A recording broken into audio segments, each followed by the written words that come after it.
The wolf came back on the third night, and this time I didn't set the bowl down. My hand just stayed out, flat, scraps and all. And he crossed the wet stones and ate from my palm like he'd waited years for someone to offer. Then he looked at me. Behind me, someone dropped a tray.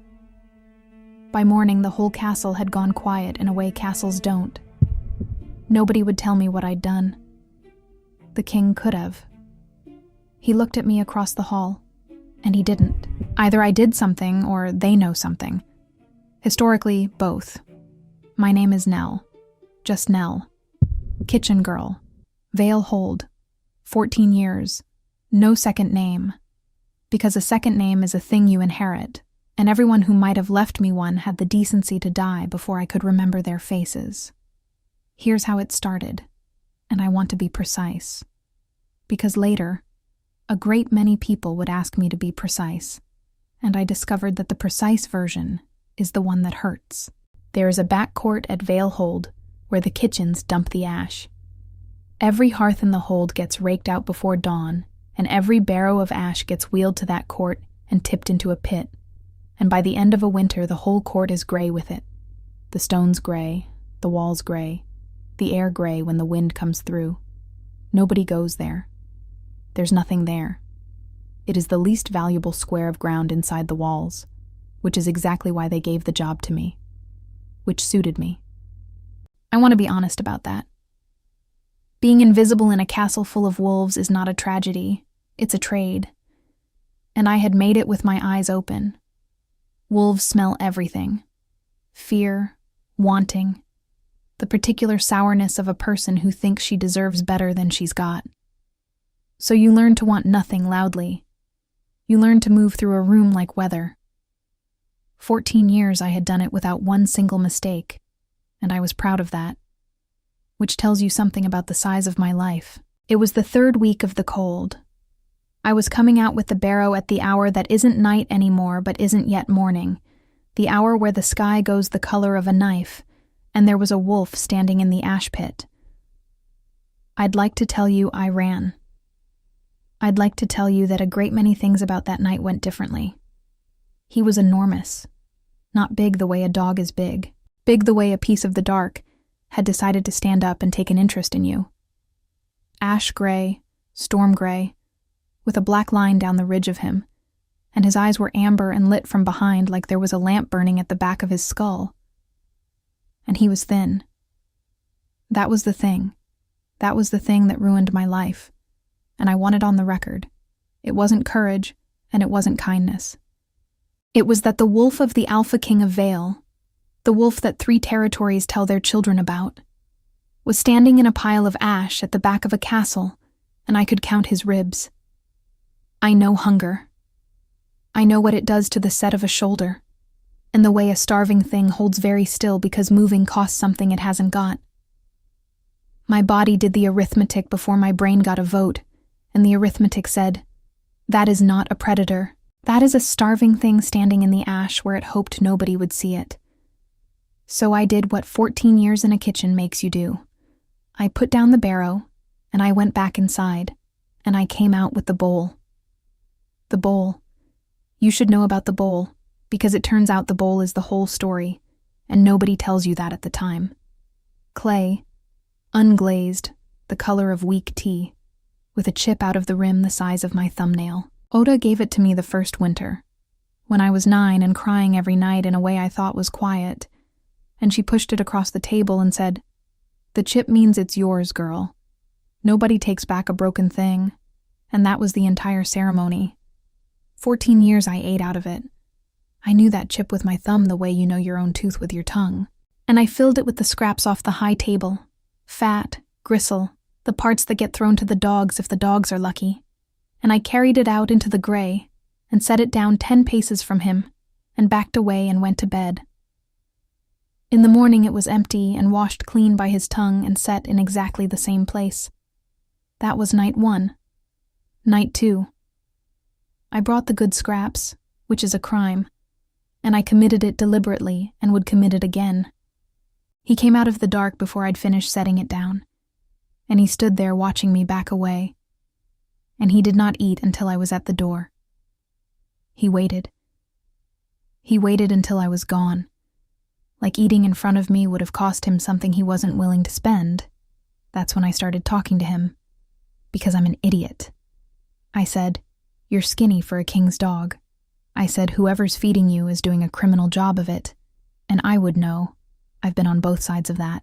And then, standing in the door with my hand on the frame, watching a starving gray shape eat gristle out of my only bowl in the dark, I said the thing that ended my life as I knew it. I said, "Good night, Ash." I called him Ash because he lived in the ash. That's it. That's the whole reason. He was gray. He stood in ash. And I have named every stray cat that ever came through the kitchen door after whatever was nearest at the time. And the nearest thing was a pit of gray. Ash. Good night, Ash. Like an absolute fool. Like a woman with 14 years of successful invisibility deciding at 23 to start naming things that belong to kings. He stopped eating.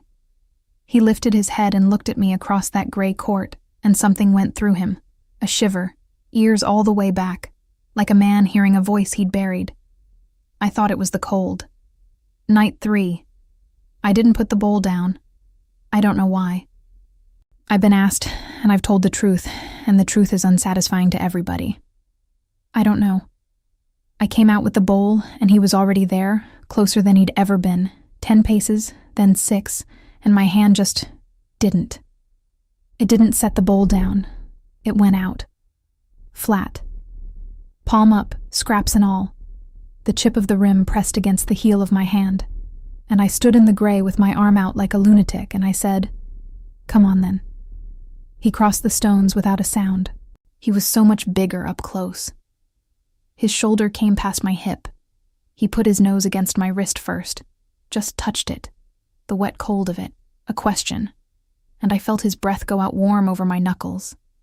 And then he ate from my hand. Carefully. So carefully.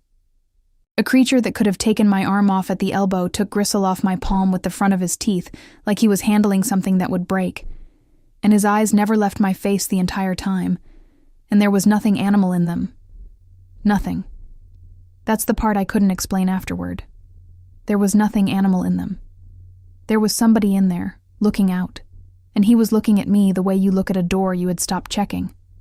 He finished. He licked the last of it off the base of my thumb, and then he pushed his whole head into my palm, hard, and held it there, and I stood in a courtyard full of ash at the hour before dawn, with my hand on the skull of the king's wolf, and something in my chest went somewhere it has never come back from.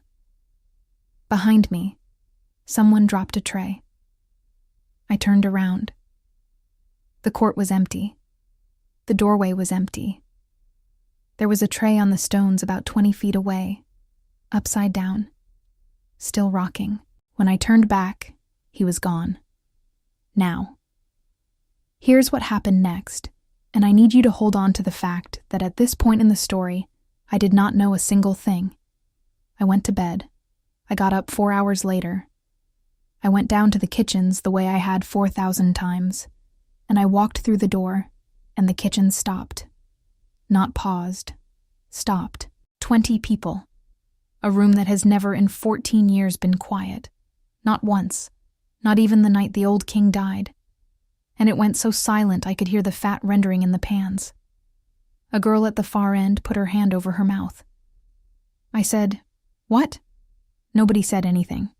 And Oda, who taught me to hold a knife, who gave me the bowl, who has shouted at me every day since I was 9, Oda looked at the floor. Everybody stopped talking when I walked in. Again. So either I did something, or they know something. Historically, both. I would like to formally note that I preferred the version of my life where I was furniture. I worked the whole day in that silence, except I didn't, because nobody would give me a task. 3 separate people took work out of my hands. Oda came and lifted a knife out of my grip, gently, the way you'd take something from a child, and set it down, and walked away, and would not look at my face. By midday, I was standing in the middle of a kitchen doing nothing while 20 people worked around me and didn't look at me, and I understood that whatever had happened, it had already happened, and it was finished. And I was the last person in Vale Hold to find out. 14 years, and nobody had ever let my hands be empty. That's the whole of what I was, if you want it. The hand that comes out of a doorway holding a tray and goes back in empty, and comes out again. Take the tray away and there's no woman there at all. They'd taken the tray away. At the 9th hour, Merrick came for me. Merrick is the steward. He has the personality of a ledger, and in 14 years he had said 4 words to me, all of them the word out. He came into the kitchen, which stewards do not do, and he said, "Nell." He knew my name. He said, "Come with me." And then, when I didn't move, he said something I have turned over in my hands every day since. He said, "Please." Merrick said please to me. Merrick, who says out. Something has gone extraordinarily wrong, and it has gone wrong specifically in my direction. And I am going to walk into it now with my apron still on, because what else is a person going to do? Refuse? He took me up the main stair. Not the kitchen stair, the wide one, with the wolves carved into the rail, the one I had spent 14 years going out of my way to avoid, because a kitchen girl on the main stair is a girl asking to be seen. And people got out of our way. Lords got out of our way. A woman in blue silk stepped back against the wall to let me pass, and her face did something complicated, and I could not read one part of it. He took me to the Great Hall. Vale Hold's hall is not a beautiful room. Nobody built it to be beautiful. They built it to be a fact. Black stone. A ceiling that goes up into a dark you cannot see the top of. And no windows. Not one. Because the Vale has been sacked twice, and a window is a hole. So it lives in firelight, day and night. And the shadows of everyone in it go up the walls 30 feet tall and lean over you like they're listening. It was full, not court full, full. 200 people, maybe more, packed to the walls. And when Merrick brought me through the doors, the sound went out of that room like water out of a cracked jug. And at the far end, on the dais, in a chair made out of one black stone with no cushion, and no gold and no attempt at comfort whatsoever, was the Alpha King of Vale. I'd carried trays past him for 14 years. But I'd seen him the way you see a mountain out a window, a fixed feature of the landscape, a thing that is there and will be there after you're not. I had never had him look at me. He looked at me. Torrin Vale is not what the stories say. The stories say monster and they mean it as a shape, hulking and obvious. He is not that.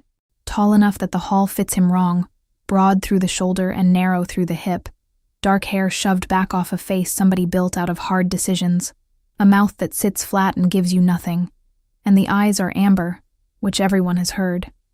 But hearing it and standing 40 feet from it in a room lit by fire are 2 different experiences, because in firelight, they don't look like eyes. They look like something behind glass with its own light, banked low, waiting. He was 33. He'd held the Vale 12 years, and had not lost a war, a duel, or an argument in any of them. And I want to be clear, because this is the part I'm least proud of. My first coherent thought, standing in front of 200 people in a kitchen apron with grease under my nails and no idea what crime I'd committed, was not what have I done. It was, oh, that's a problem. Not now. Not now, brain.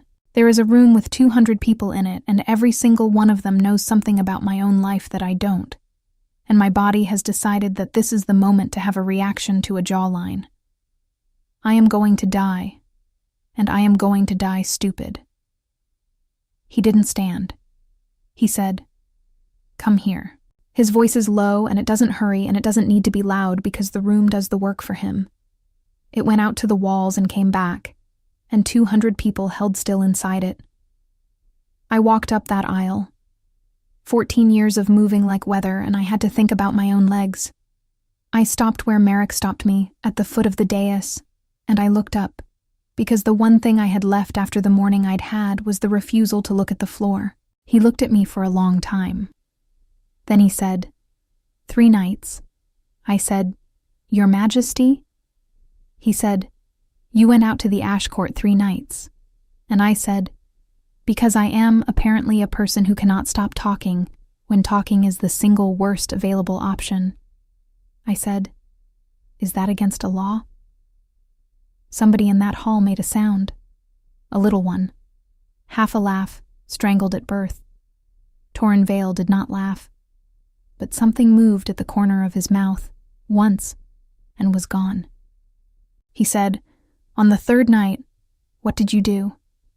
And here's the thing. I'd been standing in a silence for 8 hours by then. 8 hours of people taking knives out of my hands.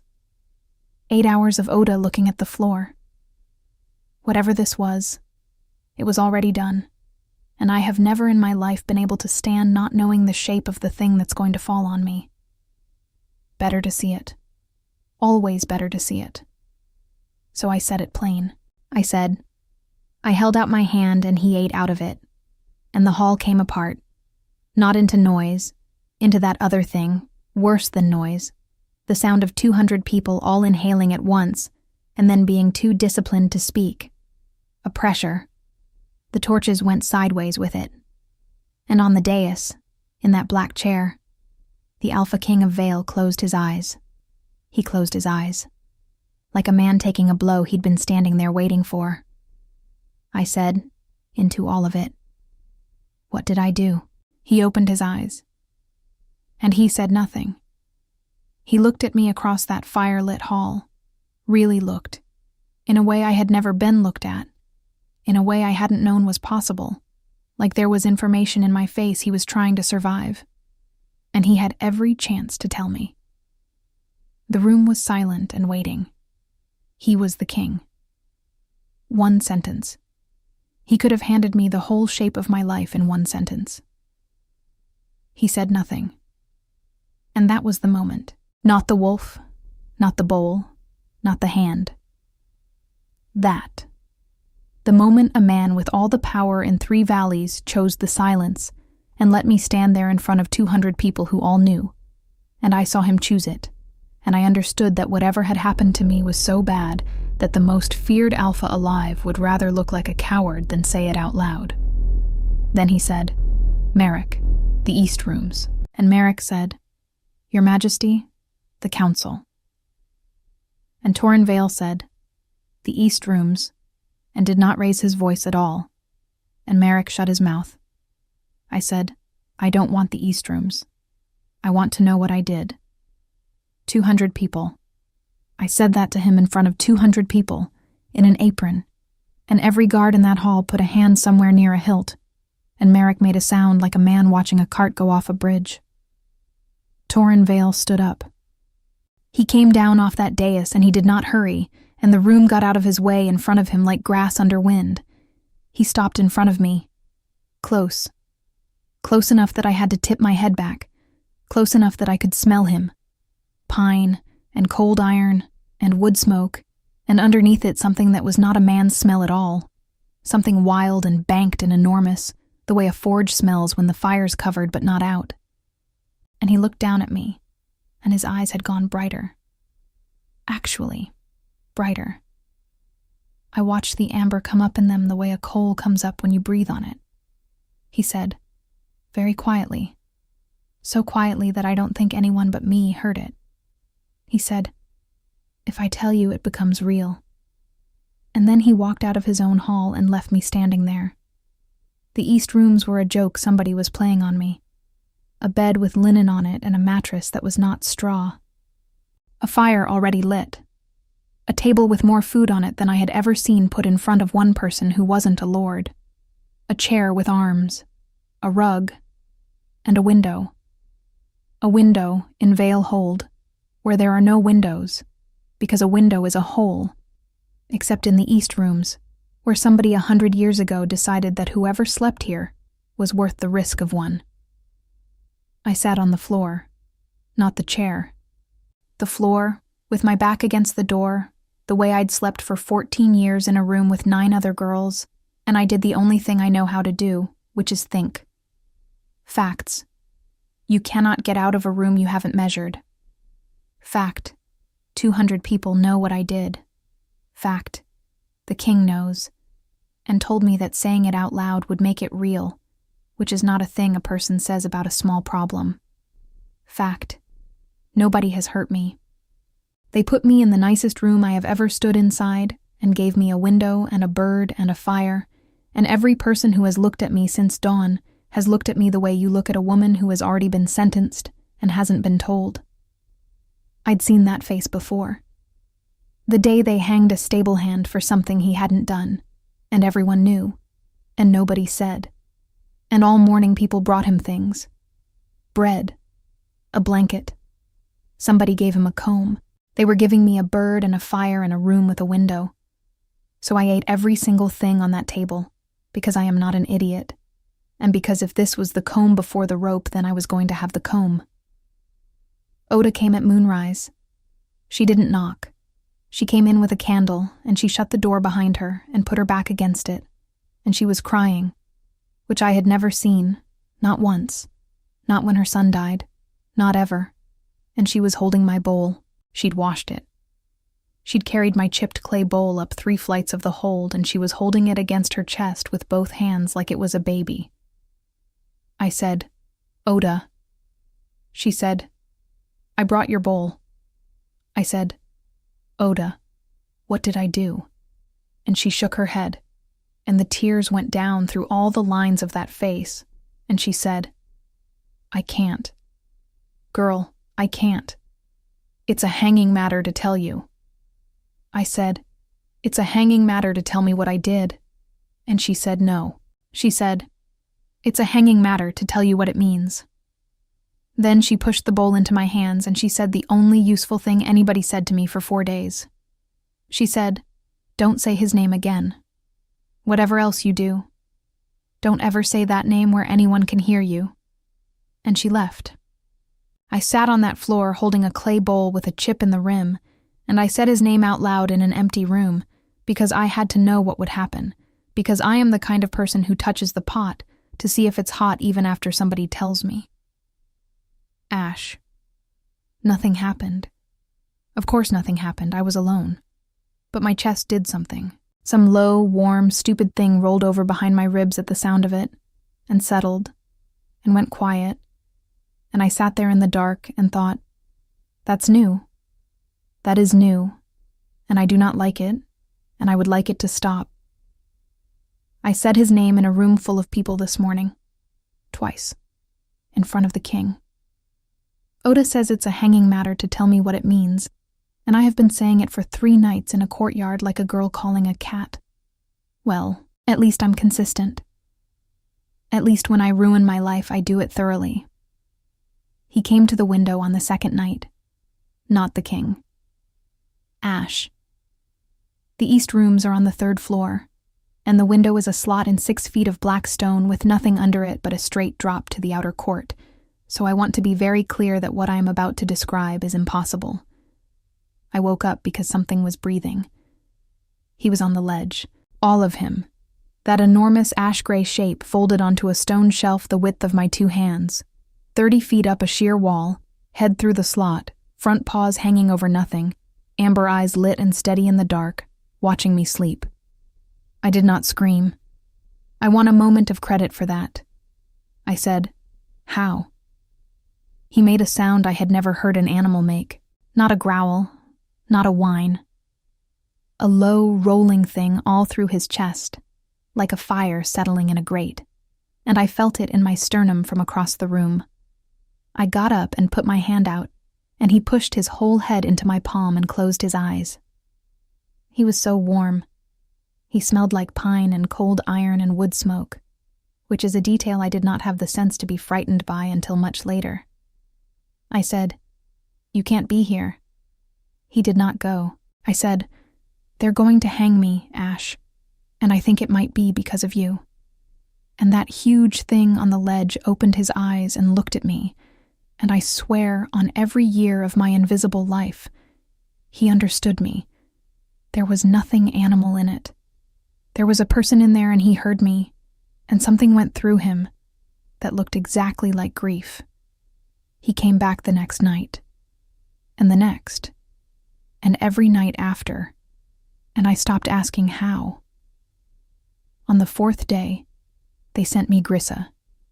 They'd tried Merrick first, and Merrick had lasted about 6 sentences before I got him to admit that he was under order not to answer me. And then I asked him whose order, and he said the council's, and I said not the king's, and Merrick's face did something and he left. The council's order, not the king's, which means the king isn't the one keeping this from me, which means the king is losing an argument, somewhere in this building, about my own life, and losing it badly enough that he came down off a dais and told me that saying it would make it real. He is not the one with the knife. Excellent. Wonderful. That means somebody else is. Grissa was 90 if she was a day. She came in with 2 sticks and no escort, and she sat down in the chair with the arms, and she looked at me with eyes gone almost white, and she said, "Sit down, girl. I'm the law speaker. I'm too old to hang, and I've buried 4 kings, so they can't do anything to me. And I've decided I don't care. Ask." I sat on the floor at her feet like a child, because that's where I was, and I said, "What did I do?" And Grissa told me. She said, 300 years ago the packs did not have marriage, they had the hand. She said, "A wolf is not a dog, and he is not a man. He is the other half of an alpha, and he is a person in the law. Girl, that's the part nobody teaches you because you're human. An alpha and his wolf are one flesh and 2 wills. The man can be bound by treaty. The wolf cannot. The man can be ordered by a council. The wolf cannot. What a wolf chooses, no man unchooses. Not his own man. Not the king." She said, "And the oldest right we have, older than the hold, older than the crown, is the hand. A woman offers food from her own palm, not a bowl, not the ground.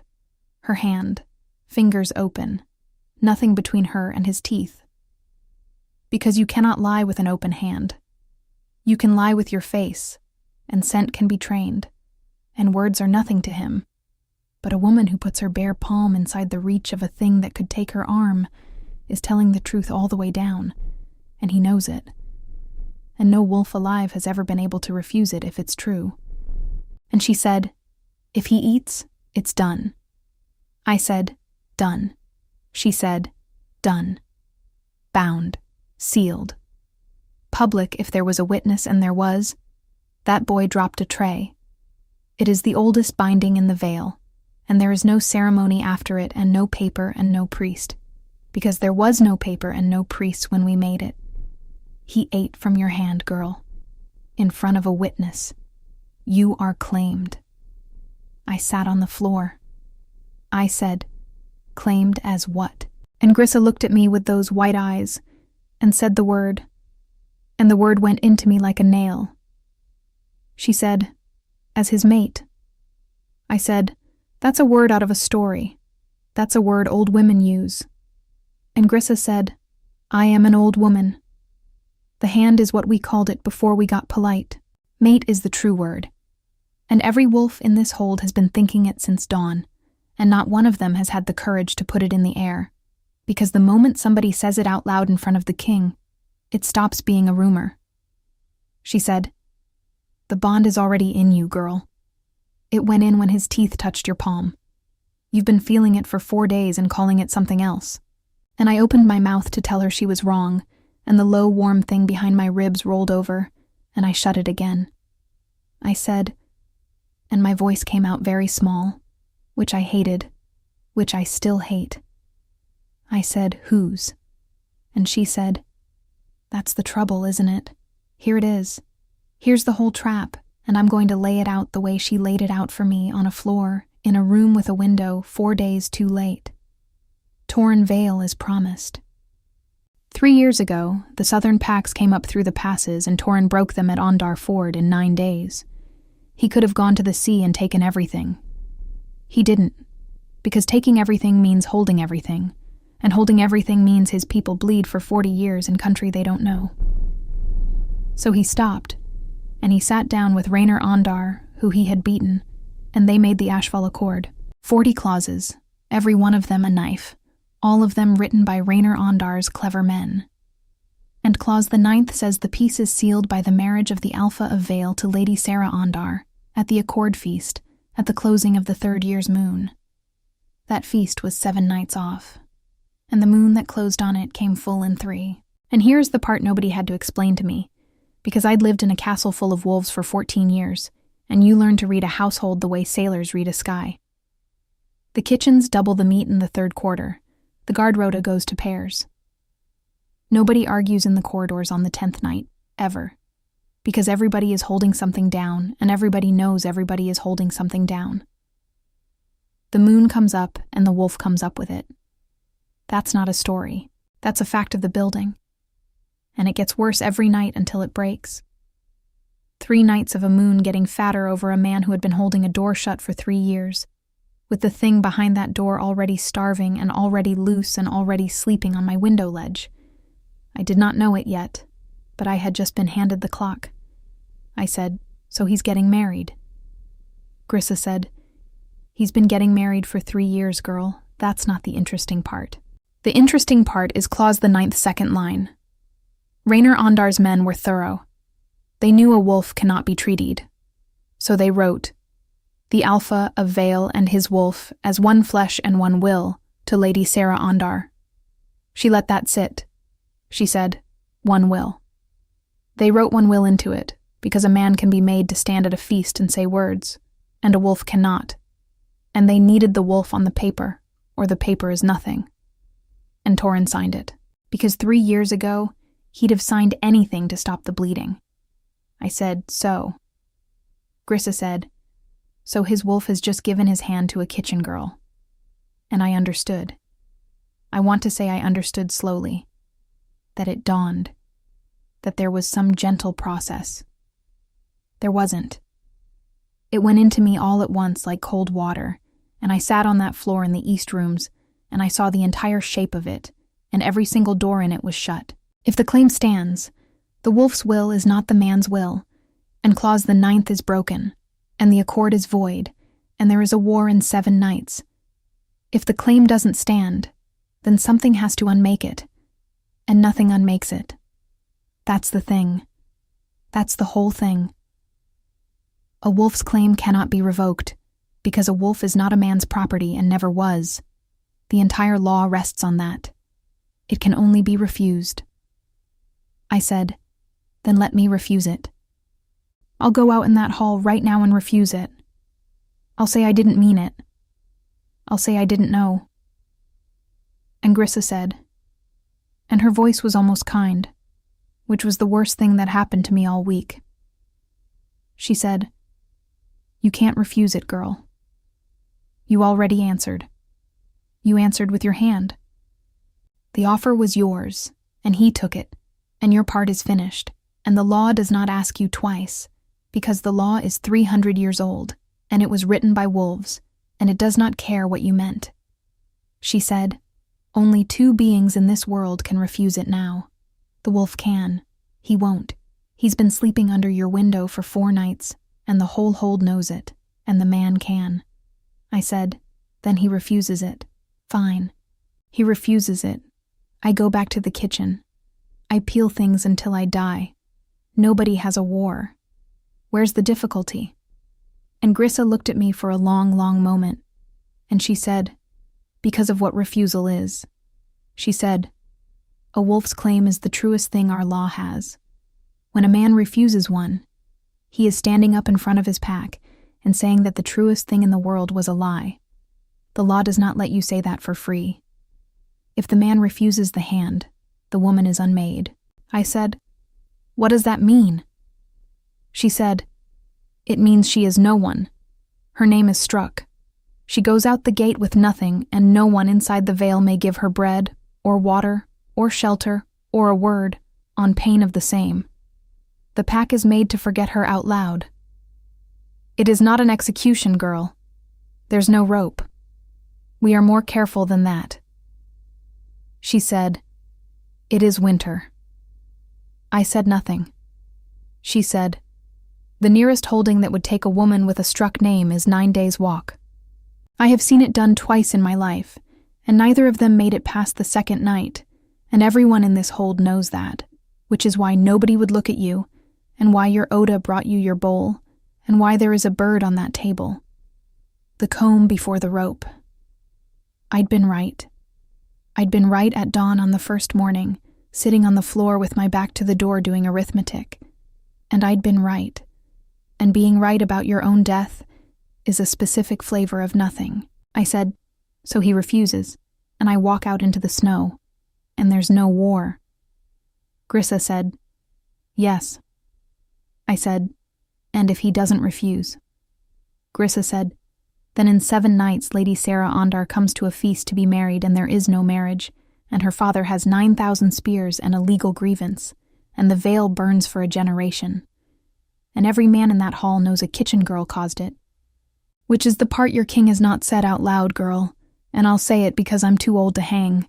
They will not wait for Ondar. If he doesn't refuse you, somebody in this hold will solve it with a knife on a stair, and it will be called a fall. And there will be a war anyway, but at least it will be a war that starts after you're already in the ground." She got up. It took her a while. She got up and she went to the door with her 2 sticks, and she stopped there. And she said, "He's had 4 days to say the word, girl. 4 days, with the whole council in his ear from dawn to dark. He's had 4 days to open his mouth and save 40,000 lives with 1 sentence, and he has not done it. And no one alive can make him, and nobody in this hold can work out why." She said, "I'm 91. I have a guess, but you'll have to ask him." And she left me on the floor with the fire and the bird in the window. A wolf came to my window an hour later and put his head through, and I did not have anything left in me to give him, so I just sat with my forehead against the stone next to his and my hand on the side of his enormous skull, and I said, out loud, in the dark, I said, "Ash, you've killed me." And he made that low rolling sound in his chest and pushed harder into my hand. And I want to tell you that in that moment, I hated him. I didn't. That's the thing. I sat there with the arithmetic of my own death worked out to the decimal and a starving animal's head in my palm, and what I felt was, I'd do it again. I keep waiting for the part where I'm angry. It hasn't come. I'd like to speak to somebody about that. I fed a hungry thing in the dark, and it is going to cost me my whole life. And every single time I turn it over, I get the same answer, which is that I would put my hand out again tomorrow, and that is not a sane way to be. And there is nobody in this castle I can say it to. I went to find the king at midnight, because I have never once in my life been able to sit still inside a thing and wait for it. And because Grissa said ask him, and because I had 7 nights, and I had decided, somewhere in that hour on the floor, that I was not going to spend a single one of them being furniture. Nobody stopped me. That's what I remember most. I walked out of the east rooms at midnight in a borrowed shift with no shoes on, and there were 2 guards at the end of the corridor, and they saw me coming, and they stepped aside and put their eyes on the wall. 4 days ago, those men would have thrown me down a stair for being in that corridor. Now they were standing back against the stone like I was a lit torch going past in a room full of straw. I found him in the west gallery, which is not a room. It's a long open run of stone along the outer wall with arrow slits down one side, and the wind comes through it all night in winter and nobody uses it for anything. He was standing at the far end, with his hands on the sill of a slit and his back to me, and he wasn't wearing anything over his shirt in that cold, at that hour. And he was so still that for a second I thought I'd got the wrong shape in the dark. He said, without turning around, "Go back to your room." I said no. The wind went down the gallery. Somewhere far below, a dog was barking at something. He said, "Nell." He knew my name too. Everybody knew my name now. 14 years of nobody, and then a week where the whole world had it in their mouths. I said, "Grissa told me." His shoulders moved. Just once. Down and out. like a man setting down a load he'd been carrying up a hill. He said, "Good," and I said, "Good?" And my voice came out of me in a way that was not careful, and not small, and not survival at all. It came out of a place I did not know was still open, and I walked all the way down that gallery to him, with the stones freezing my bare feet, and I said, "You stood in your own hall in front of 200 people, and you looked at me, and you knew, and you let me stand there in an apron, and ask what did I do, and you said nothing. For 4 days. You had 4 days." He turned around. I have thought about that turn more than I have thought about almost anything, because I expected the king. I had walked down there braced for the king, the flat mouth, the nothing eyes, the voice that doesn't hurry. What turned around was a man who hadn't slept in 4 days. He looked wrecked. There is no other word. Gray under the eyes, jaw set so hard I could see the muscle working from 6 feet away, and the amber in his eyes wasn't banked anymore. It was up. It was moving. It kept flaring and dying like something breathing on a coal, and his hands. I looked. God help me. I have never been able to not look. His hands were shaking. He said, "I know." I said, "Why?" And Torrin Vale, Alpha King of the Vale, who had not lost an argument since the day he took that chair, said, "Because if I say the words, I have to mean them." I said, "That's not an answer." He said, "It's the only one I have." And I said, and this is where I stopped being careful for the rest of my life. This is the exact moment. I can put my finger on it. I said, "They're going to put me out the gate, in the snow, 9 days' walk. With my name struck so nobody can give me so much as a cup of water, and everyone in this hold knows what that means, and I am the only person in the entire Vale who didn't know it, and I found out from a 90-year-old woman on a floor, and you were going to let me find out that way. So don't stand there in the cold with no coat on looking like the wronged party, Your Majesty, because I fed a hungry animal and you're the one who let it get hungry." The gallery went very quiet. There was a moon in the arrow slit behind him. 3 nights off full and fattening, and it laid a white bar across the floor between us, and I did not think anything of it, because I am human, and to me a moon is a lamp. His eyes flared. Full, not a flicker. They went bright, and the light came off them onto his own cheekbones, and he said, "Get back," and I said no, and that was the last thing either of us got to say. I want to tell you what it looks like. Nobody ever tells you. And I had lived in a castle full of them for 14 years, and I had never once seen it, because they do not do it in front of us, because they know what it looks like. It is not a shape becoming another shape. That's what the stories say, and the stories are being kind. It is a man coming apart. He went down on one knee first, and his hand went out to the wall and took a piece of it. Took it, tore a fistful of 600-year-old stone out of the wall of his own gallery like it was bread. And then his shoulder went. That's the only way I can say it. His shoulder went out and back, in a direction shoulders do not have. And the sound was not a snap. It was wetter and longer than a snap, and it went on. And he made a noise I have heard exactly twice since, and both times I have had to leave the room. His spine came up. His face was the worst of it, because I was looking at it, because I did not have the sense to look away. The jaw went forward and the bone moved under the skin like something swimming, and his eyes stayed his the entire time. That's the part. That is the part I would take out of my head if I could.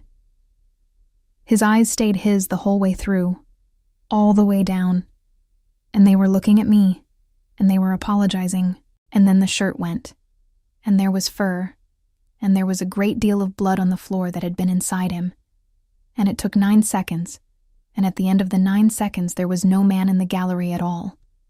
There was ash, enormous, steaming in the cold, head down, sides going like a bellows, standing over a torn shirt and a piece of the wall in a puddle of what had been a king, 6 feet from a kitchen girl with no shoes on. And I did not move. I want to be honest about why. Because it wasn't courage. and I am tired of people saying it was. It was that I had already put my hand in that mouth 3 nights running. I had already made the trade, and the trade had already ruined me, and there was nothing left in me to be frightened with. So I put my hand out, flat, palm up. Nothing in it this time. Nothing at all, no gristle, no bowl, just my hand in the dark in front of a thing that had just come up out of a man screaming. And I said, "Hello, Ash." He crossed that gallery like a landslide and put his whole head into my palm and shoved, hard enough to sit me down on the floor, and stayed there. He was shaking. He was so warm. He smelled like pine and cold iron and wood smoke, and I sat on the stones of a corridor nobody uses with my arms around the neck of the thing every child in 3 territories is told about at night, and it was shaking, and I said, out loud, into all that fur, I said, "It's all right. It's all right. I've got you." And I did not know I'd said it until it was out. It took him a long time to come back, longer than the going. He went from a wolf to a man in front of me on his hands and knees on a cold floor with nothing on, and it hurt him just as much in that direction, and when it was over he stayed down, forehead on the stone, and did not get up. I put my cloak over him. It was the only one there was, and I was wearing it, and I put it over him. And Torin Vale, Alpha King of the Vale, said into the floor. He said, "You didn't run." I said, "No." He said, "Everyone runs. Nell, everyone." My own guard turns around. My mother is the only person who ever watched it all the way through, and she's been dead 14 years. I said, "Does it always do that?" And he laughed, and it had no bottom in it. And he said, "No, it's nothing. You let him up, and it's a breath, it's a stretch. It's easier than standing out of a chair. Boys do it in the snow for fun." He said, "That was 3 years of a door. He doesn't come up out of me anymore, Nell. He comes through. And it gets worse every night the moon puts on weight. And the moon has 3 nights left. And I have been lying to my own counsel about what is going to happen in this building on the 4th one." I said, "I know what it's like to be looked away from." The wind came down the gallery. He got himself up against the wall with the cloak round him, and sat there with his forearms on his knees and his head back against the stone, and he laughed. Once. It was the worst sound I have ever heard. He said, "You're the first person since my mother to say that to me." I said that he's hungry. He said that it's my fault. And then he told me. In the dark, on the floor, in a corridor nobody uses, the Alpha King of Vale told a kitchen girl the thing he had not told his own council. He said, "His name is Ash." I said, "I know." I named him that. And he made a sound like he'd been hit. He said, "No, you didn't." He said my mother named him that. Ilsa Vale. She named him the night I was 12, and he came up out of me for the first time in the snow behind the stables. And I was screaming because it hurts, girl. Nobody tells you that. The first time it comes up out of you, it hurts like being turned inside out. And she sat in the snow and put her arms around a thing the size of a pony that had been her son 10 minutes before. And she said, "Well, hello, Ash." He said, "Because of the color. Because he came up gray." He said, "She died when I was 19, and she is the last person who ever said that name out loud, until you stood in an ash court and said goodnight to him like he was a stray." I sat down on the floor. I couldn't not. My legs went. I said, "That's not possible." He said, "No." I said, "That's not." I looked at a gray animal in a pile of ash, and I said the first stupid thing that... He said, "I know." I said, "That is a coincidence." And Torin Vale turned his head and looked at me and said quietly, he said, "Is it?" The wind came down the gallery. I said, "Don't." He said, "I'm not doing anything." I said, "You're doing something with your face, and I would like you to stop." And he laughed again, and it was a better sound the second time, And then it went out of him and he put his head back against the stone and told me the rest. He said, "A wolf's name is a claim. That's what it is. That's all it ever was. You don't get called by your name, you get called by the woman who has the right to call you. My mother had the right because she made me. Nobody has had it since. That's why the hold says the king's wolf. That's why your Oda went white. For 14 years there has not been one living creature who could say that name out loud, and then a kitchen girl said it into an ash pit for 3 nights running, and half my household heard her do it, and none of them could think of a single thing to say. I said, "Oh." He said, "Yes." I said, "So when I said it in the hall?" He said, "Twice." I said, "In front of everyone." He said, "Twice, Nell." I put my face in my hands. 14 years. 14 years of being weather. 14 years of not being noticed, not being named, not being a problem, and I have burned the entire structure to the ground in 3 nights with a bowl of gristle and a word I picked because it rhymed with the scenery. I want it noted that I did not even try. I was not trying. This is what happens when I don't try. Then I took my hands off my face and I asked the question, because I had 7 nights, and I was done being careful. I said, "Why is he starving?" And that was the one. That was the one that took the last of the king out of him. He was quiet for so long I thought he wasn't going to answer. Then he said, "Because he won't have her." He said, "Sarah Ondar is not a bad woman. I've met her 4 times, and she was gracious every one of them, and she chose this no more than I did. She's 24. Her father sold her at 21 to stop a war her brothers started, and she does her duty and does it well, and I have never once heard her complain of it, which is more than can be said for me." He said, "And every time she comes into a room, Ash goes for the door." He said, "The first time, at the signing, he tried to get out through a wall. 3 men held him. I got him down myself, in front of Rainer Ondar's whole delegation. And I laughed and said he doesn't like crowds, and everybody laughed. And Ondar's law speaker wrote 1 flesh and 1 will into Clause 9 that same evening, and I signed it, because I understood in that hour that the only thing between 9,000 spears and my valley was whether anyone found out my wolf would not have her." He said, "So I put him down." I said, "What does that mean?" He said exactly what it sounds like. He said, "You can suppress him. It's like holding a door. You learn it as a boy so you don't come up out of yourself at a feast when someone insults you, and you use it for an hour, a day. You are not supposed to use it for 3 years." He said, "He gets thin. It doesn't show on me. That's the joke I eat. I'm fine. Look at me. It goes into him. He's been getting smaller for 3 years in a room I built for him behind my own ribs, and I let him out at night, in the back court, where the ash is, because it's the only place nobody goes, and because he won't take food from my hand." I said, "From your hand." And Torrin Vale said, "And I have never heard a man say anything with less in his voice." He said, "Would you?" The wind came down the gallery and neither of us said anything for a while. I said, "So for 3 years the only thing you could give him, he wouldn't take from you." He said, "Yes." I said, "And then a kitchen girl put down a bowl." He said, "Yes." I said, "And he wouldn't eat it in front of me. First night, second night. He waited till I was in the door." And Torrin Vale said very quietly, "He was ashamed."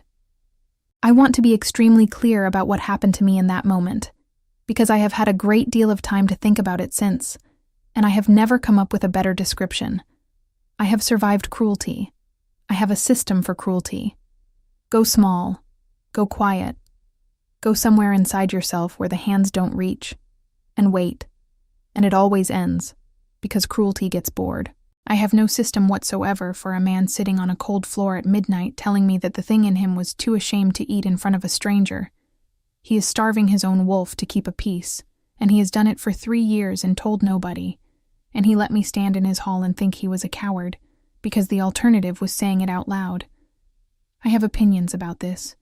I have so many opinions about this. I am a kitchen girl sitting on a floor at midnight, having opinions about the king's soul, which is precisely the category of thought that gets a person hanged, and I cannot make myself stop. I said, on the third night, why did I hold my hand out? He said, I don't know. I said, that's not good enough. He said, I know it isn't. And then he said, the thing that broke the whole night in half. He said, I was there. I said, what? He said, I was there, Nell, on the third night. I'm always there. I'm the other half of him. I don't go anywhere. I was standing in that court behind my own eyes, and I watched you put your hand out, with nothing in the world between your palm and my teeth, and I felt him go toward you, and He stopped. I said, you what? And Torrin Vale, who had not lost an argument since the day he took that chair, he said, I didn't stop him. He said, I could have. It's my body. I have held that door shut for 3 years, and I have held it shut through worse than a bowl of gristle. And I felt him go, and I felt exactly what it was going to cost. I knew. I knew before his nose touched your wrist. I have known the law since I was 6 years old, and I stood there behind my own face, and I let it happen. He said, so don't ask me why you held your hand out. Ask me why I opened mine. I said, why? And he looked at me, and he said, because he was happy. He said, for the first time in 3 years, for about 4 seconds, in an ash pit, in the dark, with a kitchen girl who'd given him the good scraps, he was happy. And I had not felt that in so long that I did not recognize it. I thought something was wrong. I thought he was dying. It took me until the tray hit the stones to work out what it was, he said, and his voice went somewhere I didn't know a voice could go. I have 9,000 spears on one side, and I have 4 seconds on the other. And I have been sitting in the dark for 4 nights doing that arithmetic over and over like a man who thinks the answer is going to change. I said, and does it? He said, no. He said, it doesn't. And then he said, I'm going to have to refuse you. The wind came through the arrow slits. I said, I know. He said, I've known since the tray hit the floor. I said, I know. He said, I have 7 nights and 40 clauses, and a valley of 40,000 people, and I do not have one single door. Nell, I have looked. I have not slept in 4 days, because I have been walking this. Hold looking for a door, and there is no door. I said, I know. And he said, then why are you not screaming at me? And I said, and this is the thing I would take back. If I could take back one thing, not because it wasn't true, but because of what it did to him.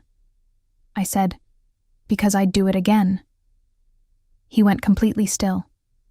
I said, that's what I came down here to tell you. Not to shout.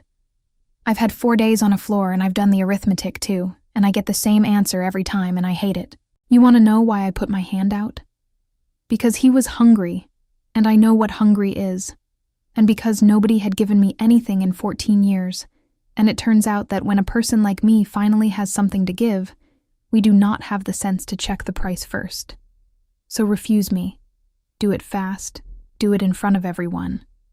Do it before somebody solves it on a stare. But you don't get to sit there and tell me you let it happen and then act like the cost is yours. And Torrin Vale put his hands over his face. The Alpha King of Vale sat on the floor of a corridor nobody uses and put his hands over his face, and he did not make a sound. And I sat there 4 feet away from him and did not touch him. Because I am not a fool, and because the thing in my chest had rolled all the way over and pressed itself against the inside of my ribs like a cat against a shut door, and I knew, sitting on those stones, that if I put my hand on him, it was going to be the end of both of us. So we sat there, on a floor, in the dark, 4 feet apart, for a long time. And then, from somewhere far down in the hold, a horn went. He took his hands off his face. He said, "That's the south gate." I said. At this hour? And Torrin Vale got to his feet in one movement, and he was the king again. All of it, in less than a second. The flat mouth and the nothing eyes. And it was like watching a door shut in a wall. He said, "She's early." He said, "Sarah Ondar is 6 days early." And he looked down at me sitting on the stones with my bare feet and my borrowed shift and my ruined life.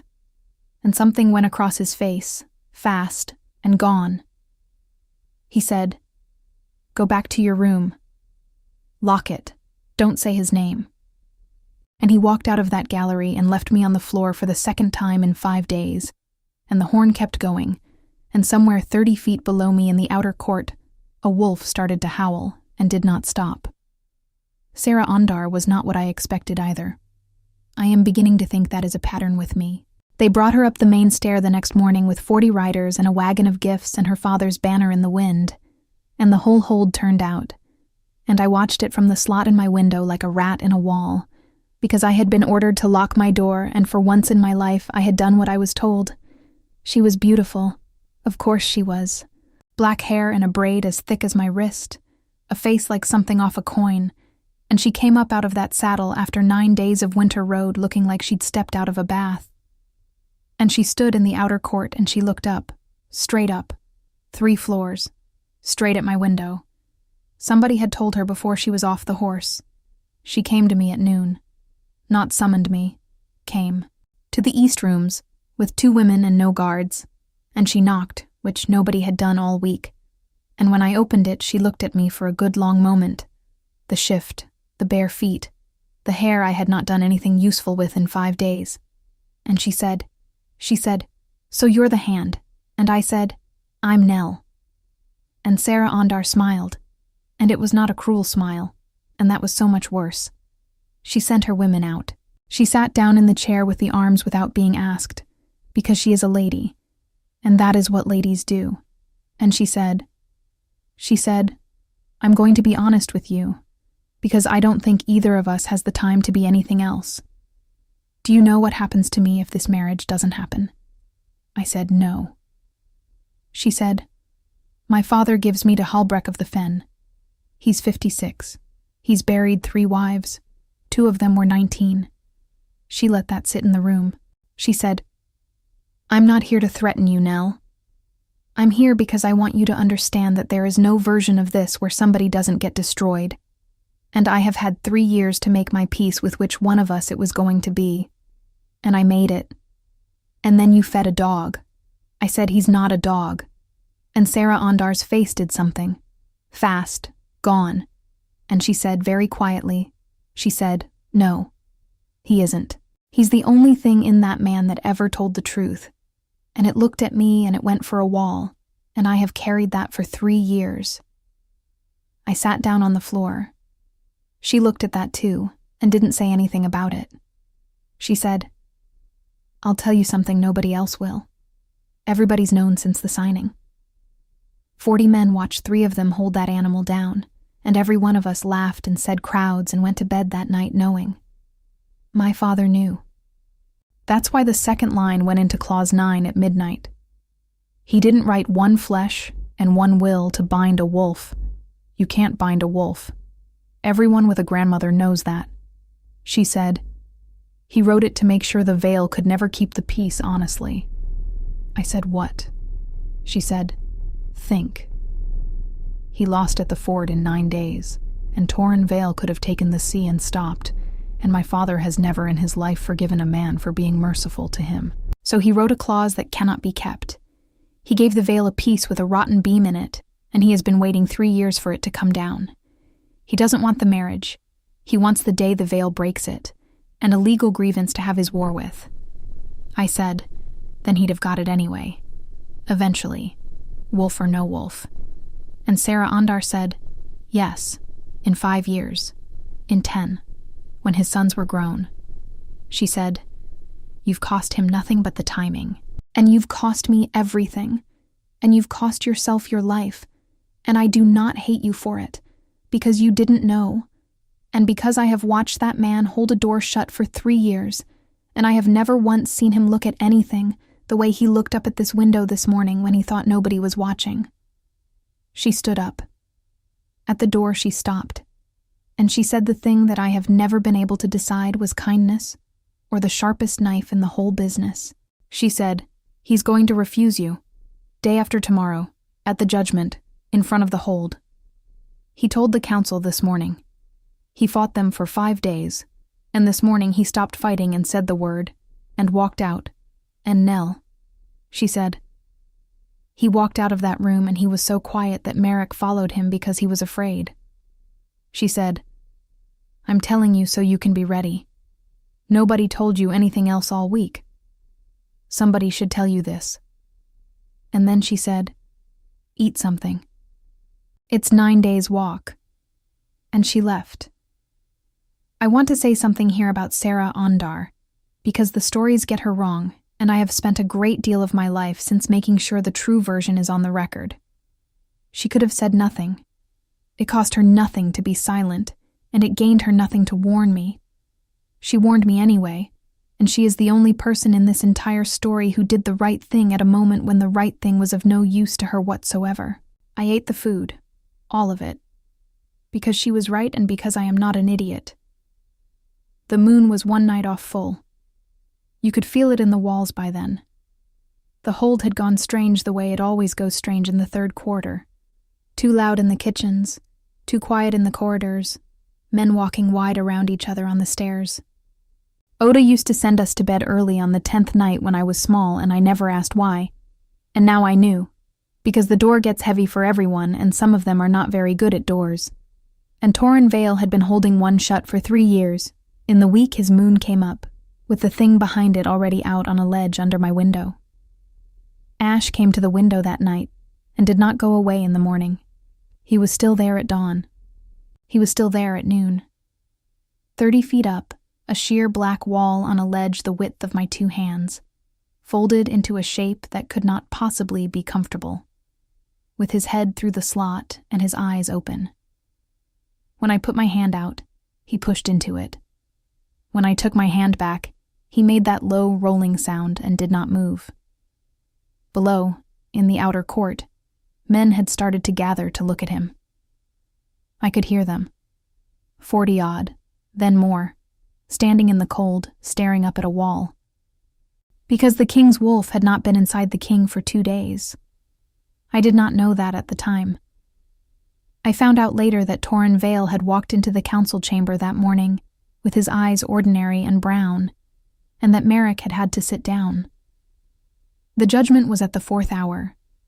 They came for me with 4 guards, and one of them, a boy of about 17 with a bad shave, would not stop apologizing. In the corridor, on the stair, at the door of the hall, I finally said, "Stop," and he said, "Sorry," and then made a sound and put his hand over his mouth.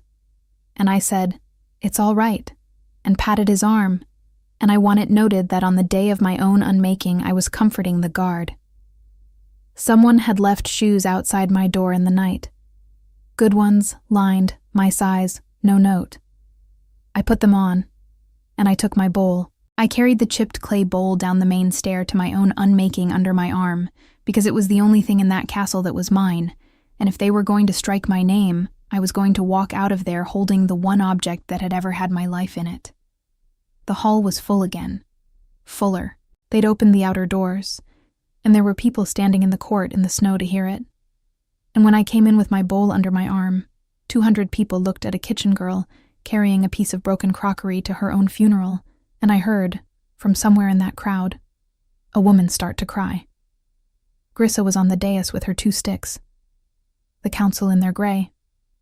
Sarah Ondar on the left in blue, with her chin up and her face like a coin, and Torrin Vale on the black chair. He was gray. His eyes were brown. Just brown, ordinary, human, dead. And the sight of them did something to my stomach that I could not name at the time and have never forgotten since. Merrick read it out. The law, the right, the clause, the finding. It took a long time, and it was very thorough, and I think that was the only kindness he had left in him.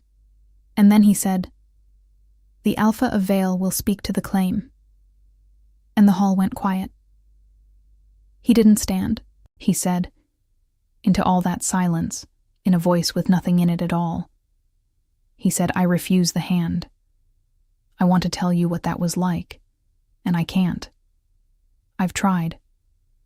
I've had a year, and I've tried, and there isn't language for it. So I'll tell you what my body did instead, since that's the only honest record I have. My knees didn't go. I stayed up. I want that on record, too. I stayed up, in front of all of them, with my bowl under my arm.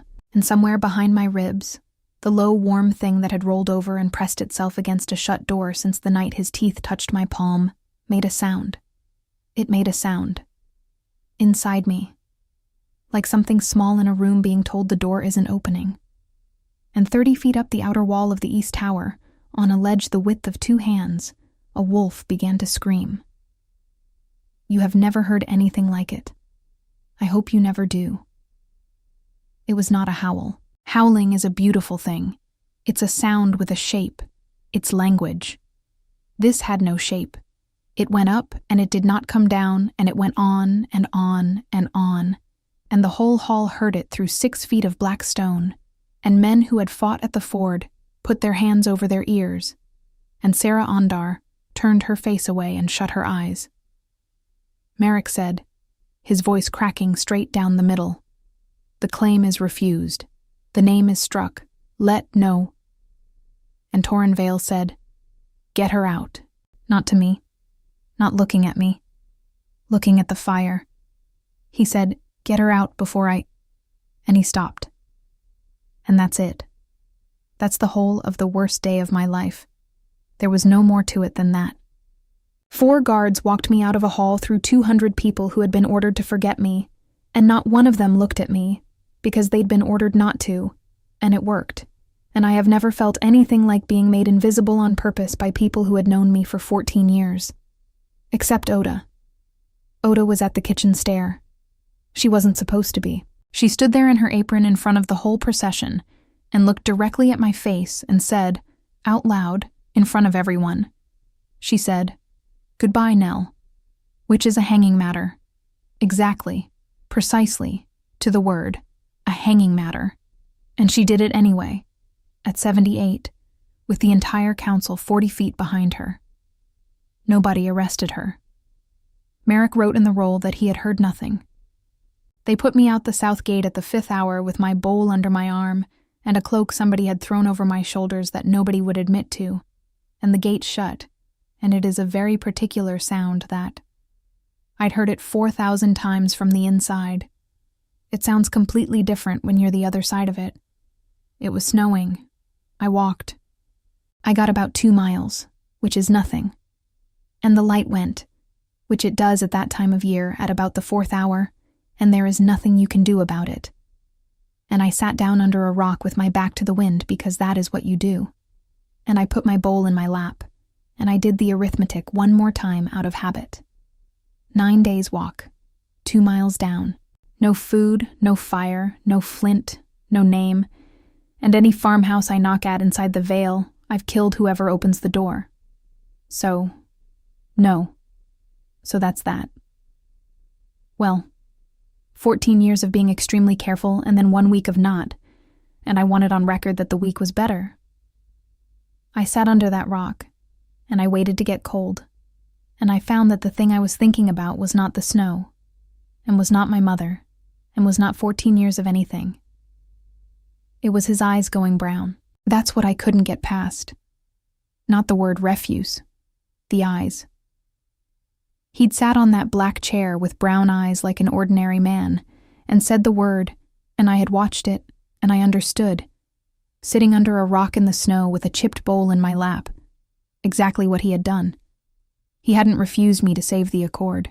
He'd refused me because a knife on a stair was coming and he could not stop it, and this was the only door he had, and he had walked out that door alone, and it had cost him the other half of himself to do it, and he had done it in front of 200 people with his face like nothing, so that nobody in that hall would ever know it had cost him anything at all.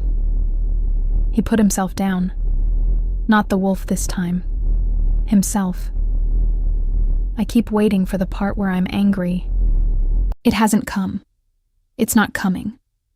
I'm going to freeze to death under a rock 2 miles from a kitchen I lived in for 14 years. And what I am thinking about, God help me, what I am actually sitting here thinking about, is whether anyone in that castle is going to make sure he eats. I don't know how long I sat there. Long enough to stop shivering, which is the bad sign, the one everybody knows. And then something enormous came out of the snow. He was so thin. That's what I saw first, in the last of the light. He'd been thin in the ash court, and now he was a thing made of angles, and he was moving wrong, dragging, and there was blood on his shoulder, and blood in the snow behind him for as far back as I could see. And he came across that ground on 3.5 legs, and he put his head in my lap on top of my bowl and stopped. I said, "Ash." He didn't move. I said, "Ash, you have to go back. You have to go back. You can't be out here. He needs you. Do you understand me? He needs you." And that huge, starving, broken animal made the low rolling sound in his chest and pressed his skull into my stomach and did not go back. He'd come off a ledge 30 feet up. He'd come off a ledge 30 feet up onto stone, and then he'd come 2 miles through a blizzard on a shoulder that was in pieces to lie in the snow with a woman who had nothing left to give him, because his man had said a word out loud in a hall, and the wolf had refused to hear it. Because a wolf's claim cannot be revoked, only refused. And the man can refuse it. And the wolf can refuse the refusal. I sat under a rock with my arms around the neck of the king's wolf while it snowed, and I understood, about 6 hours too late, that Grissa had told me the whole answer on the 4th day, and I had not been listening. I said, out loud, into his fur, "He can't unmake me, can he? He can say the words. He can strike my name in front of 200 people and put me out a gate in the snow. But the claim is not the man's to break. It never was. That's the whole 300 years of it. And Torrin Vale has just stood up in his own hall and told his pack that the truest thing in the world was a lie, and his wolf has walked out of him into a blizzard to call him a liar in front of everyone. He's not a king who kept a treaty. He's forsworn." I was on my feet before I finished the thought, which was a mistake, because my legs did not work, and I went straight down into the snow on my hands and knees, and Ash was up too, screaming, dragging himself in a circle around me, and I got up again, and I got a fistful of his ruff, and I said, "Take me back, Ash, take me back right now." And somewhere out in the white, a long way off and coming, something was howling. Not one thing, a great many things. I found out later that when the wolf came off that ledge, 400 people were standing in the outer court watching, and that the sound that went up out of them was not a cheer, and it was not a scream, and that Merrick opened the south gate himself, with his own hands, in front of the council, and that when they asked him under whose order he said, under the pack's. He came out of the snow on foot. No horse, no guard. No coat, because of course not. Because the man does not own a coat as far as I can tell. Just the black shirt and the blood on it. And he was moving like something that had been running a long time and had decided not to stop until it fell over. He got about 10 feet from us, and then he saw the shape of it, me on my knees in the snow with my arms around his wolf, and he stopped like he'd walked into a wall. And he said, in a voice I had never heard, ruined all the way through, he said, "Oh, that's all.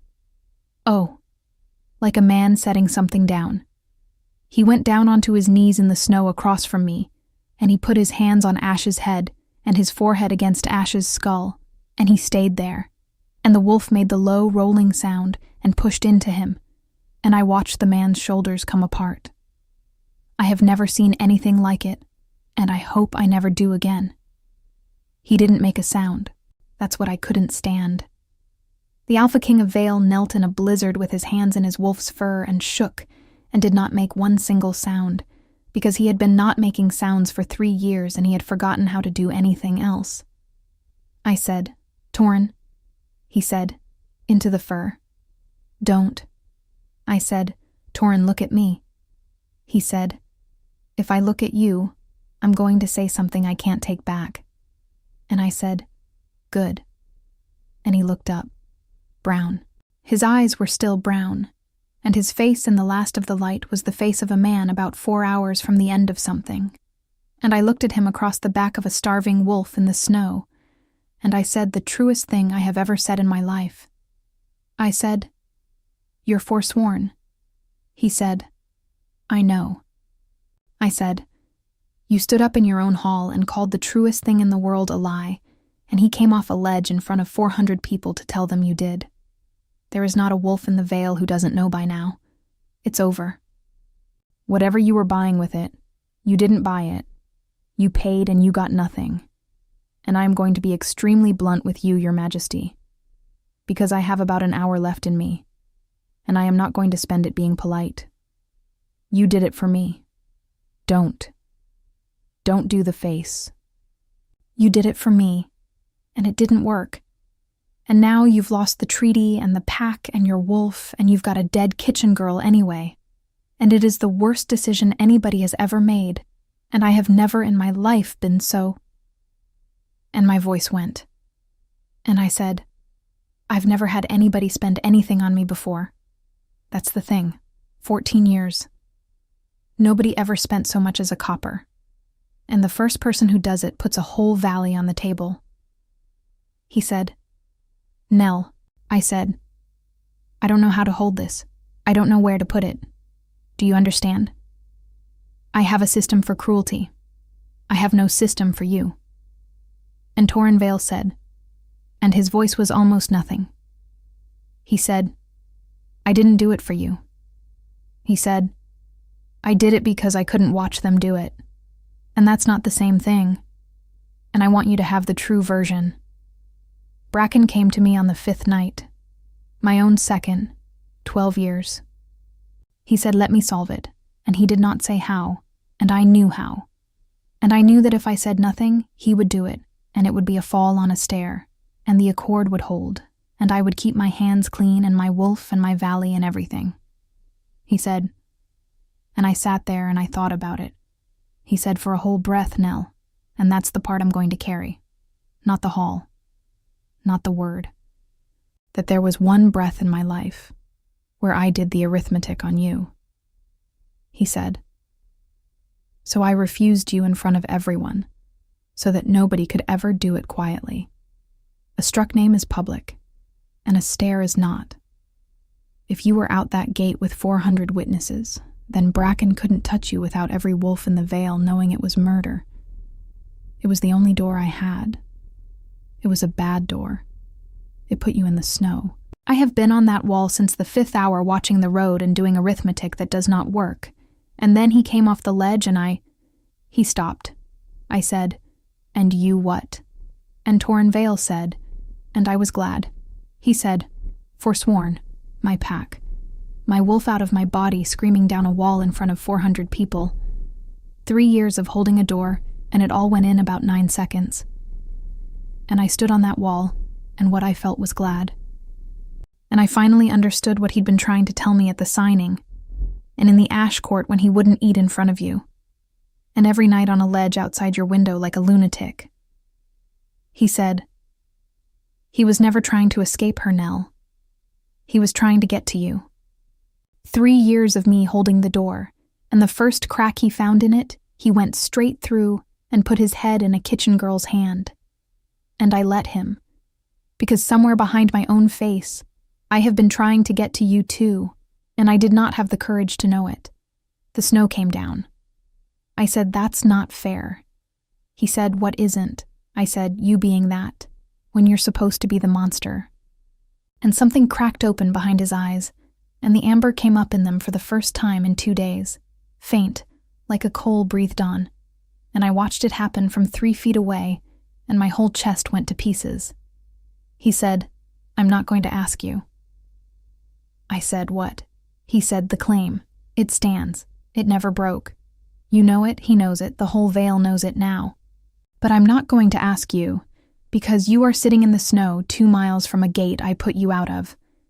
And there is no version of a question asked here that isn't a hand on your throat. So I'm going to carry you back and put you by a fire and feed you. And then I'm going to leave the room and shut the door, and you're going to have every choice in the world with none of me in it." He said, And if you want a horse and 40 crowns and a road out of the Vale, you'll have it by dawn, and you will never see me again, and I'll swear it on the pack and the crown and every oath I have left, which admittedly is not many. And I said, and if I don't want that? And Torrin Vale said, then ask me when there isn't snow on the ground. He carried me back. I told him I could walk. He said, I know, and pick me up anyway. And I let him, because I was tired of fighting everything, and his arms were warm, and Ash was moving along beside us in the dark, and every so often putting his nose against my hanging hand. The gate was open. Nobody had shut it. There were 400 people in the outer court in the snow, and they had been standing there for 6 hours in the dark, and not one of them had gone in. And when Torrin Vale came through his own south gate on foot with a struck woman in his arms and a bleeding wolf at his hip, 400 wolves put their heads back and made a sound that took the snow off the roof of the East Tower. That's the sound the stories talk about. That's the one. I was in the middle of it, and I can tell you the stories don't get it right and never will. I want to skip ahead now, and I'm going to, because some of it is mine. I'll tell you that they put me in the east rooms and lit the fire, and Oda came with soup and cried on me and told me I was a stupid girl and then held my face in both hands and would not let go. I'll tell you they stitched Ash's shoulder on the rug, and he lay with his head in my lap the whole time and did not so much as flinch, and that Torrin sat on the floor by the door with his back against the wood the entire hour and watched, and did not come closer, and did not leave. I'll tell you that when the healer was gone and the door was shut, Torrin Vale got up to go, because he'd said he would, and he was going to, and he had his hand on the latch, and I said, there's no snow on the ground in here. He stopped. He didn't turn around. He said very carefully, like a man walking on ice, Nell, if you're doing this because you're frightened, or because you're grateful, or because you're cold, or because I did something in a hall and you think you owe me for it, I need you to say so now, because I will spend the rest of my life being your friend, and I will do it gladly, and I will not resent 1 hour of it. But if I turn around and it's the other thing and it isn't true, I don't think I survive it. I want you to understand that. I'm not being poetic. I've had 3 years of holding a door, and I don't have another one in me. And I said, Torrin. And he turned around, and I said, I held my hand out, and that was all it took.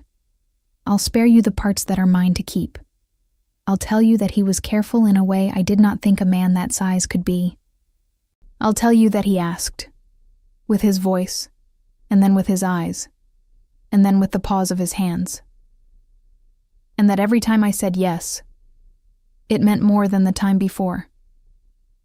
I'll tell you that when he finally let go of the thing he'd been holding for 3 years, when the amber came all the way up and stayed up, when whatever had been shut behind his ribs came out into the room, it did not frighten me for 1 second. But the marking I'll tell you, because the marking is not mine. It belongs to the story. There was a moment where he stopped. Everything stopped. And he put his forehead against mine, and I felt him shaking. And he said, in a voice with nothing left in it, he said, I have to. Nell, it's not a decision. It's not a thing I'm choosing. He's coming up and he is going to, and I can't. And the moon was full over the hold, and he had nothing left to hold it with. 3 years of a door, and a moon that had been fattening over it the whole while, and it had all come due tonight. And he said, I need you to say it. I need you to say it out loud where I can hear it. Because if I do this and you didn't say it, then I'm every man who ever put a rope on you. And I put my hand in his hair and I turned my own head and I gave him my throat. I said, I held my hand out. And he put his mouth to the curve of my neck, in the exact place his thumb had never been, and his wolf's nose had never been, and nobody's anything had ever been, and it hurt. And I want that in the record because everyone leaves it out. It hurt. It hurt like a brand. And I did not make a sound, and neither did he. And then the pain went sideways into something else entirely, and the door opened. Not his door. Mine. That's what nobody tells you. I thought the bond was a thing he was going to do to me. It isn't. It's a room. I had been leaning on the outside of it my entire life without knowing it was there, and it came open inward, and the whole of him came through it like water through a broken dam. 3 years of a door held shut, 12 years of a black chair with no cushion. A woman named Ilsa, 14 years dead, who said hello, Ash, in the snow behind a stable, and then took the only name in the world with her. A boy of 12 screaming in that same snow. A man standing on a wall at the 5th hour watching a road. One breath. One single breath. 5 nights ago, where he had done arithmetic on me, and the shame of it sitting in him like a stone he was going to carry to his grave. And underneath all of it, steady as a heartbeat, steady as the earth, mine, chosen, mine. And he felt me back. I know he did, because he went completely still. And then he said, wrecked, barely a voice at all. He said, you didn't know. He said, when you put your hand out, you didn't know any of it. Not the law, not the name, not the clause, not what it would cost. Nobody in 300 years has offered the hand without knowing. They all knew. They all did the arithmetic. You just... And I said, he was hungry. And Torrin Vale put his face in the curve of my marked throat and laughed, and it was the first real one, and I felt it go through the bond like sunlight through glass. The Accord feast was 4 nights later. They came in force. Rainer Ondar himself, and 1,000 riders at the head of 9,000, and he sat at the high table of Vale Hold in the black stone hall with the torches going, and his daughter on his right, and his law speaker on his left, and he was so happy. That's the thing I remember. He was radiant. He was a man who had waited 3 years for a beam to come down, and had been told it had come down early. The hall was packed to the walls. They'd opened the outer doors again. Grissa on the dais with her sticks, Sarah in blue with her chin up, and me at the back, in the crowd, in a kitchen apron, because Torrin had said one thing to me that morning and one thing only, which was, wear the apron. Rainer Ondar stood up and made a speech. It was a good speech. He was gracious about it. He talked about peace and about the price of it, and about how a treaty is only as good as the men who keep it. And then he said, with the whole hall listening and 9,000 spears in the snow outside, he said, and so I asked the Alpha of Vale, before his pack and mine, will you keep Clause the 9th? And Torrin Vale stood up out of the black chair, and I want you to know exactly what he did, because the merchants sell little clay copies of it in the market square now, and they get the details wrong. He came down off the dais with something under his arm. My bowl. He'd taken it off my table that morning while I was asleep.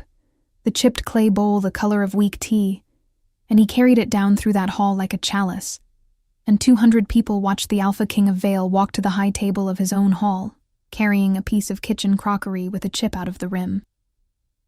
He set it down in front of Rainer Ondar, and then he reached up and took the circlet off his head, that thin gold thing that had sat in his hair for 12 years like an afterthought, like even the crown knew it was secondary, and he dropped it in the bowl.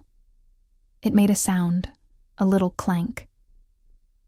In that silence it went to the back wall. He said, no. Rainer Ondar said, what? Torrin Vale said, Clause the 9th binds the Alpha of Vale. I'm not him. As of that sound, I'm not him. Your accord is with the Alpha of Vale, and there he is. And he pointed at Bracken, standing white-faced at the foot of the dais. Take it up with him. He's a good man, and he'll keep whatever he swears to. I'm a man whose wolf ate out of a girl's hand, and I'm going home. And he turned around and started walking down the hall. I have thought about the silence in that room more than I have thought about almost anything in my life. 200 people. 1,000 riders. A treaty on the table and a crown in a soup bowl. Rainer Ondar stood up out of his chair, and he said, that's not law. He said it to the whole hall, and he was right, and every law speaker in that room knew he was right, and I watched it start to work. I watched 200 faces do the arithmetic and come out where he wanted them. because a man can walk away from a crown, but a crown does not walk away from him. And there was no wolf in the Vale who was going to let Bracken pick that circlet out of a bowl, and Rainer Ondar had 9,000 spears in the snow, and a piece of paper, with a broken clause on it, and he was going to get his war today. And I stood at the back of that hall in a kitchen apron, and I finally understood why Torin had told me to wear it. He hadn't been dressing me down. He'd been arming me. Because there was one thing in that room that Rainer Ondar could not answer, and it was not a king, and it was not a crown, and it was not 600 wolves. It was that in 300 years of that law, every single woman who ever offered the hand had known the price before she opened her fingers. Every one of them did the arithmetic. Lords' daughters, all of them, with law speakers in the family and a grandmother to explain it. I am the only person alive who put her hand out not knowing. Which makes me the only person in 3 territories who can say what it actually is. So I started walking. It is about 100 feet from the back of that hall to the high table, and I want to tell you it felt like nothing, and it did not.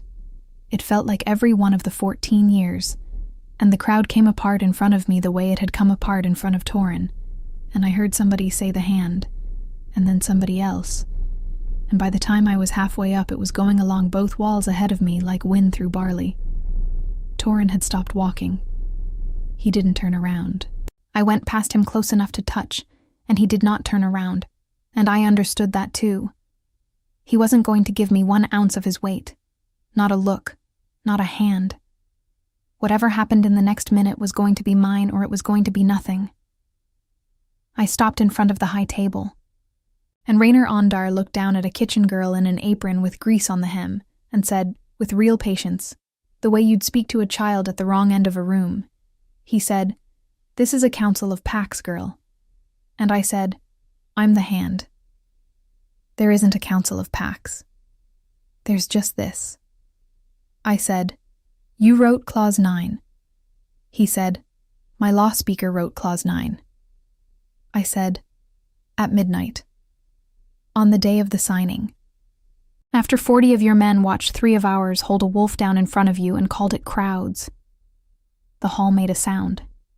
I said, "You knew. You knew before the ink was dry that his wolf would not have your daughter, and you knew what everybody's grandmother knows, which is that you cannot treaty a wolf. And so you sat down at midnight, and you had a clever man write 1 flesh and 1 will into a piece. And you did not write it to bind anybody. You wrote it because it cannot be kept." I said, "You didn't sell us a piece, my lord. You sold us a beam you'd already put the rot in, and then you went home and waited 3 years for a roof to come down on 40,000 people so you could stand in the rubble and say you were owed." Rainer Ondar's face did not move at all. He said, "Prove it." And I said, "I don't have to prove it. I only have to ask her." And I turned around, and I looked at Sarah Ondar sitting at her father's right hand in blue with her chin up, and in front of 2 packs and 1,000 riders, and the whole of the Vale. I said, "My lady, will you have him?" The hall stopped. I want you to understand what I was doing, because it took me a long time afterward to be able to say it out loud. I was not being clever. I was not springing a trap.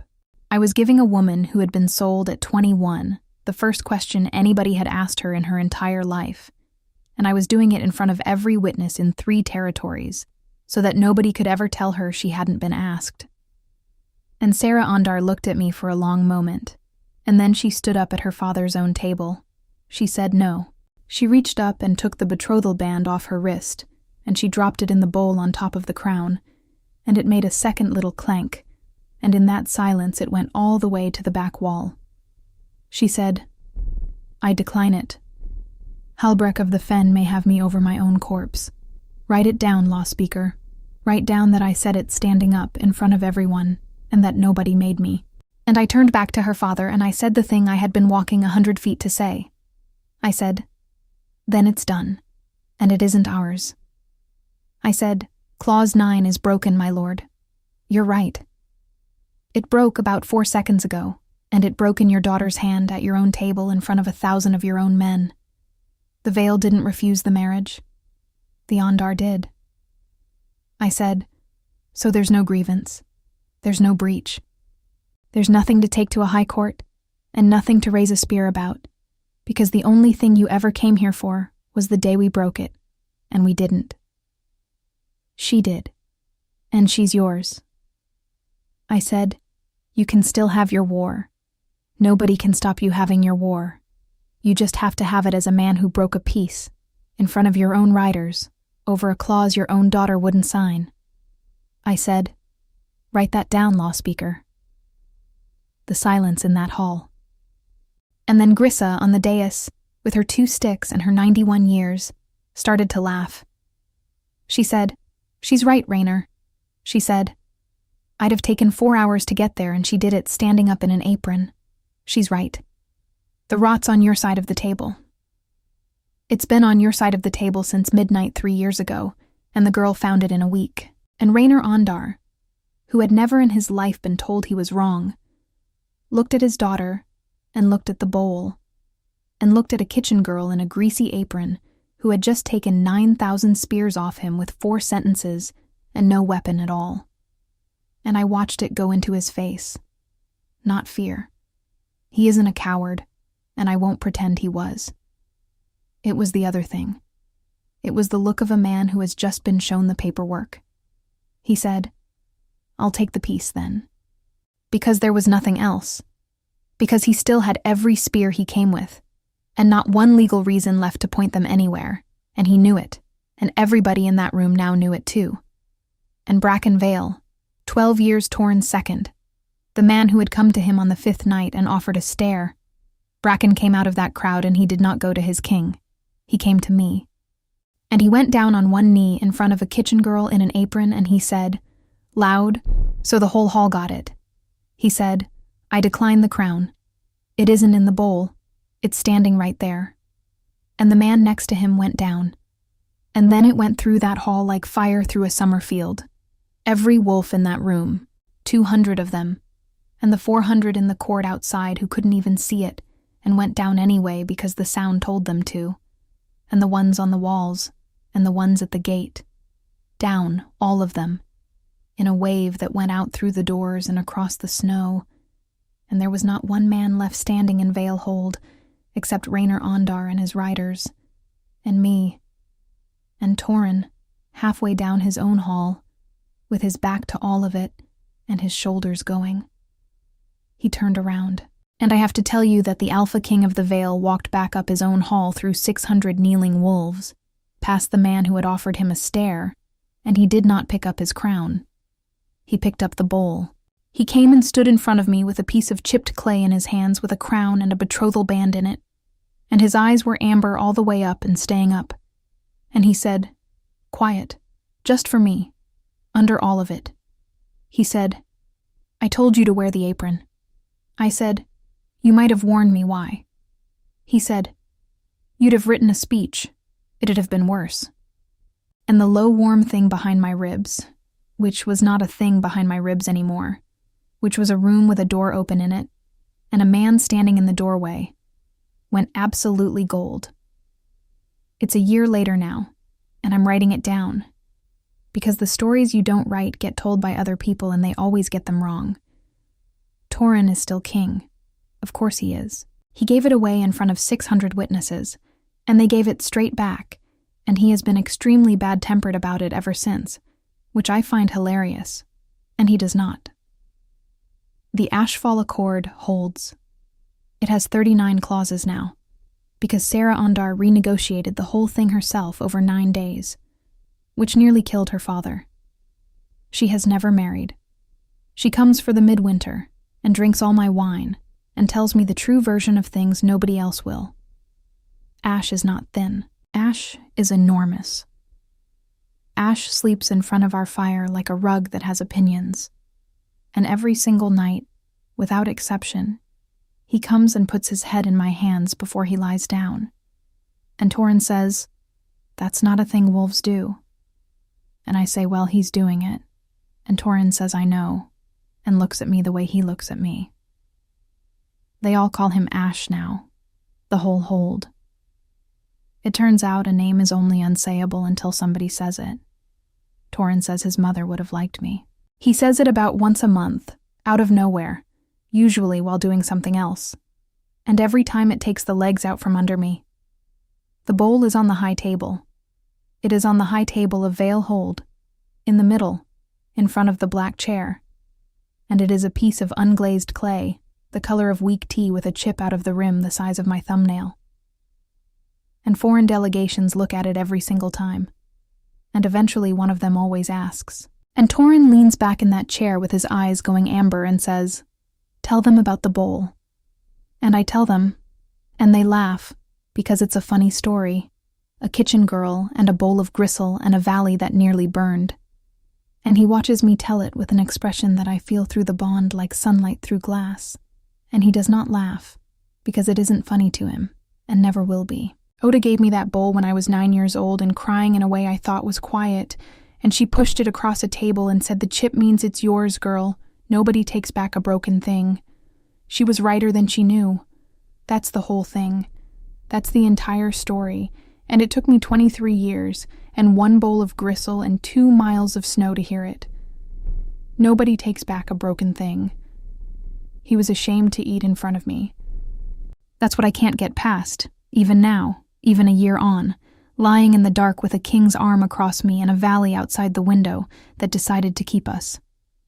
A starving thing standing in a pile of ash where it hoped nobody would see it. And I have been that.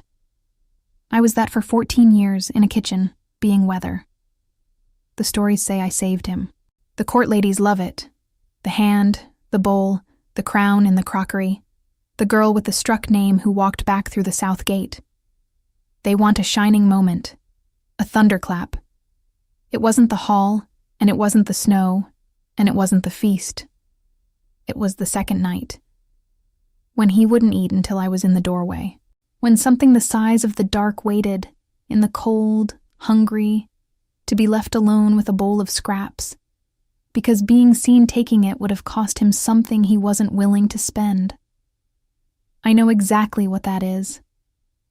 I've done it my whole life. So don't tell me I saved anybody. 2 starving things found each other in the 1 square of ground inside a castle where nobody ever goes. And one of them was brave enough to put a hand out, and the other was brave enough to take it. And everything after that, the law, the claws, the crown, the war that didn't happen, everything after that was paperwork. He still asks. Every night.